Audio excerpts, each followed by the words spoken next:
Good morning! Ito po ang aming ticket dito sa Milan. So monthly, naglo-load kami niyan na 39 euro para po sa aming transportation sa pang-araw-araw dito sa Milan.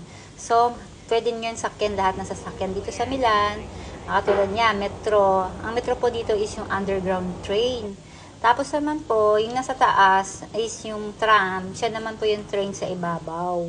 So, ayan, palabas na po tayo at pupunta po tayo sa labas para makita po natin yung mga tram. Yan po yung tram. So, yan pong tram na yan po yung mga train sa ibabaw. So, ayan po. Yan po ang aming sasakyan dito sa Milan. At syempre, meron din pong bus. So, magsasawa ka kung saan kang gusto pumunta sa worth na 39 euro. So, pwede na po is monthly. Makakatipid po talaga kung may monthly tayo na card sa ating transportation. Kaysa kada labas mo, magbabayad ka ng 2 euro.